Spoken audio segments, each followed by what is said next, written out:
तो ऐसा मैंने कहा था, इजराइल और हमास के बीच में युद्ध विराम हो गया, 4 दिन का युद्ध विराम हुआ है। लेकिन इस 4 दिन के युद्ध विराम में सबसे महत्वपूर्ण बात यह है कि होस्टेज रिहा हो रहे हैं। सिर्फ इजराइल के होस्टेज रिहा नहीं हो रहे हैं, इजराइल को भी फलस्तीनियों को रिहा करना पड़ रहा है और ज्यादा बड़ी संख्या में रिहा करना पड़ रहा है। आखिर वो कौन सी कंडीशंस हैं जिसके चलते इजराइल ये शर्त मानने पर मजबूर हुआ? और जैसे ही ट्रूस की खबर आई, हमारे मोदी जी का बयान आ गया कि सारे होस्टेज रिहा करने पड़ेंगे। इस बयान के पीछे क्या है, आखिर यह बयान क्यों देना पड़ा, और सारी दुनिया के वो कौन से हालात हैं जिसके चलते जो इजराइल बहुत इतरा रहा था उसको अंत में झुकना पड़ा, ये सारी बातें करूंगा आज के इस एपिसोड में।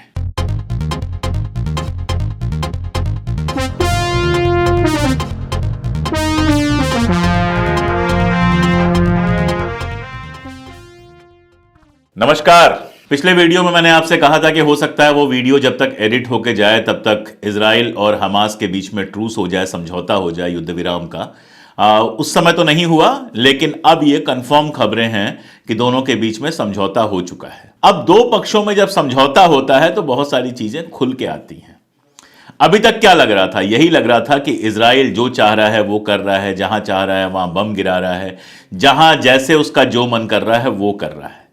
लेकिन इस समझौते की जरा शर्तें सुने आप, और इन शर्तों को, शर्तें हो सकता है आप पहले सुन चुके हों, लेकिन इन शर्तों को थोड़ा एनालाइज करके देखें, तब समझ में आएगा कि असल में वहां पे क्या हो रहा है। सबसे प्रमुख जो शर्त है, बाकी सब तो उसके आसपास हैं कि इतने बजे से इतने बजे तक बमबारी नहीं होगी वगैरह वगैरह, वो सब तो नॉर्मल सी बात है। जब युद्ध विराम हुआ है तो युद्ध तो रुकना ही है। लेकिन जो सबसे प्रमुख शर्त है वो है बंधकों की रिहाई की, होस्टेजेस जो हैं उनकी रिहाई की जो शर्त है वो सबसे इंपॉर्टेंट शर्त है। उसमें नंबर्स बहुत इंपॉर्टेंट हैं, उन नंबर्स को आप देखिए। इजराइल के 237 लोगों को बताया जा रहा है कि 7 अक्टूबर को बंधक बनाया है हमास ने। उनमें से 50 को रिलीज कर रहा है, यानी टोटल 237 में से 240 थे, 3 की शायद डेथ हो गई, और उनमें से सिर्फ 50 को रिलीज कर रहा है हमास, और इजराइल इसके ऊपर तैयार हुआ है। लेकिन इसके पलट, जिस पर बिल्कुल बात नहीं हो रही थी सारी दुनिया में, सारी दुनिया का अपना गोदी मीडिया है जो अमेरिका और इजराइल की गोद में बैठता है, तो सारी दुनिया के गोदी मीडिया ने आपको यही बताया कि केवल हमास ने उनके लोगों को, इजराइल के लोगों को बंधक बनाया है। लेकिन जब समझौता हुआ तो आपके सामने खबर यह आई कि 300 से अधिक फलस्तीनी लोगों को, जिनमें 19 और 17 साल से कम उम्र के बच्चों की बड़ी संख्या है, इजराइल ने बंधक बना के रखा है। मैंने पहले भी बताया था आपको कि हमास की मांग थी कि उन फलस्तीनियों को भी रिहा किया जाए।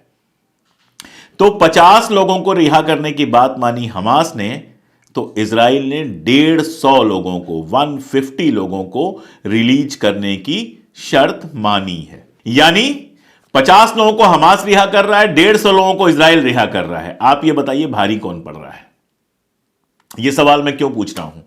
क्योंकि जहां से मैंने बात शुरू की कि दुनिया भर का गोदी मीडिया लगातार यह बात कह रहा है कि इजराइल जो चाह रहा है वो कर रहा है। दुनिया भर का गोदी मीडिया लगातार यह बात कर रहा है कि हमास ने बहुत बड़ी गलती की है, वहां के 300-350 लोगों को, 340 लोगों को बंधक बनाया है।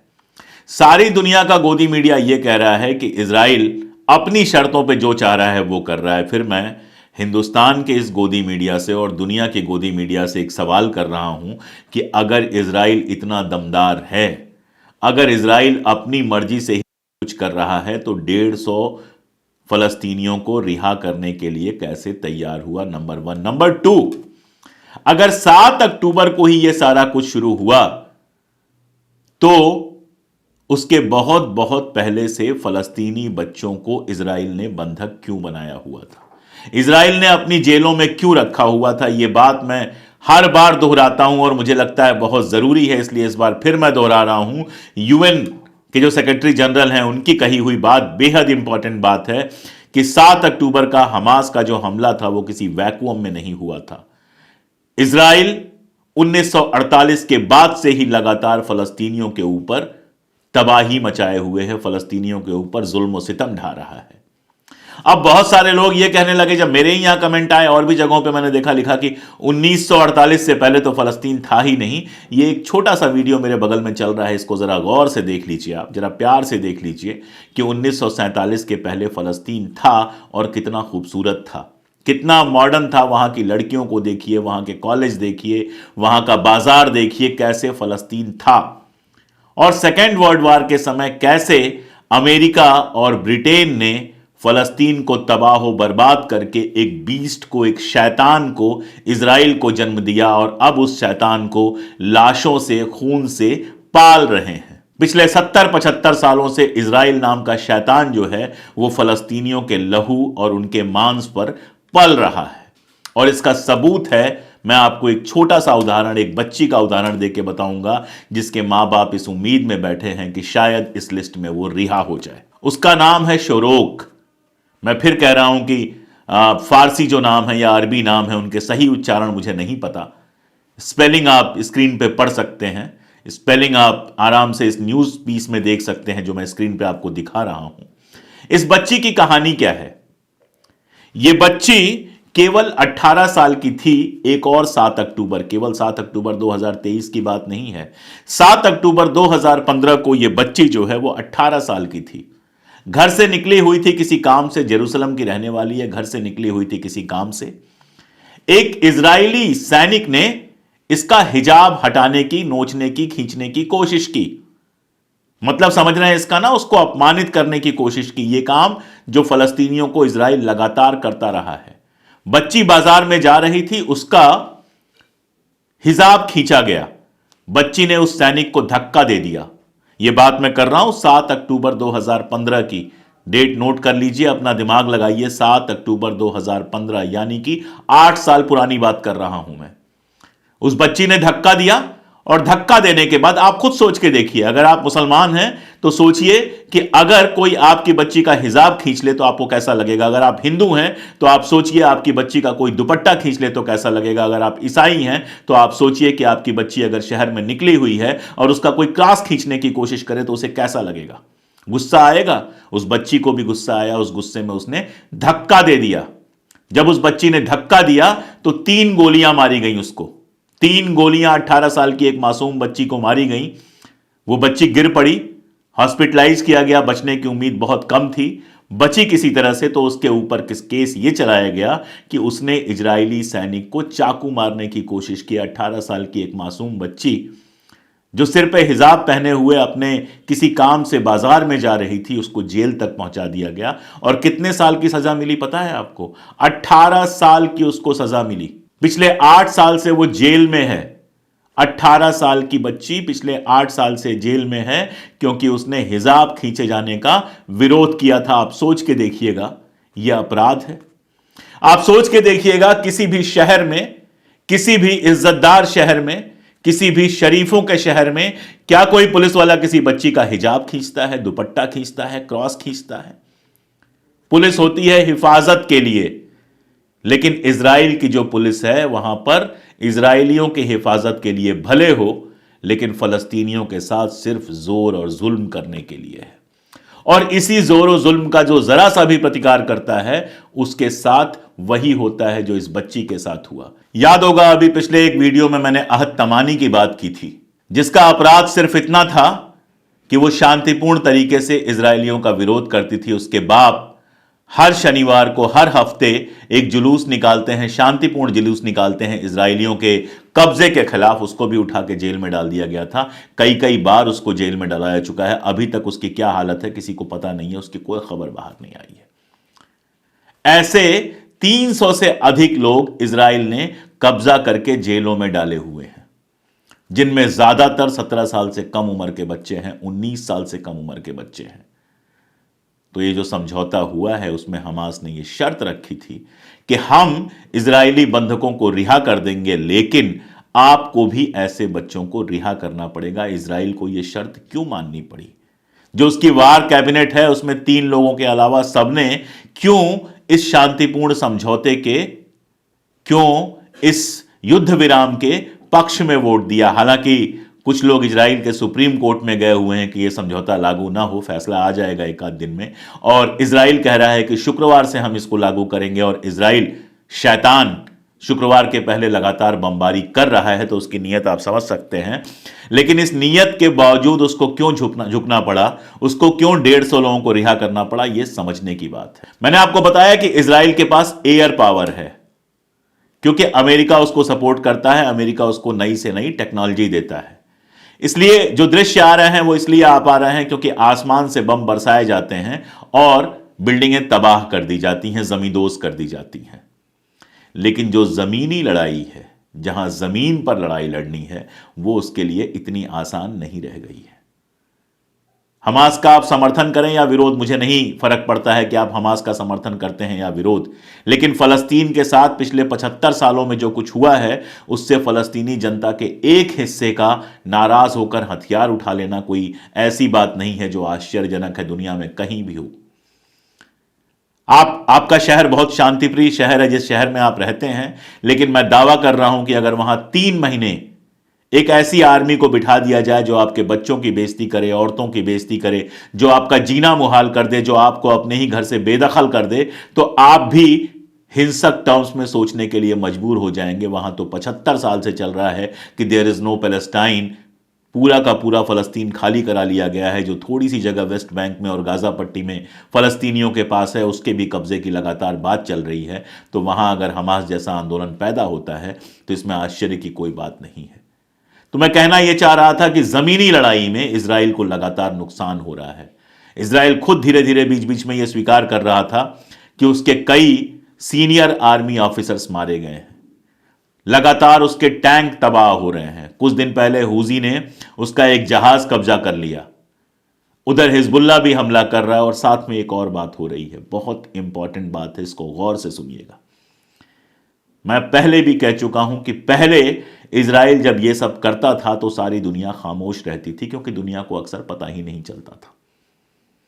सोशल मीडिया के जरिए पूरी दुनिया ये जान पा रही है, देख पा रही है। हम जैसे लोग जो यूट्यूब पे आकर कह रहे हैं, लिख रहे हैं, बहुत सारे लोग दुनिया भर के जो वीडियोस पोस्ट कर रहे हैं, इतिहास बता रहे हैं, उनके चलते दुनिया जान पा रही है कि असल में इजराइल और फलस्तीन में क्या हो रहा है। एक और बात है, हिटलर ने जो कुछ किया था यहूदियों के साथ, उसको ही सामने रख के बार बार इजराइल जो है वो लोगों को गिल्ट में भरता था। पूरा यूरोप ये सोचता था कहीं हमारे ऊपर यहूदी विरोधी होने का आरोप न लग जाए, और वो खामोश होकर इजराइल की सारी ज्यादतियों को देखता रहता था।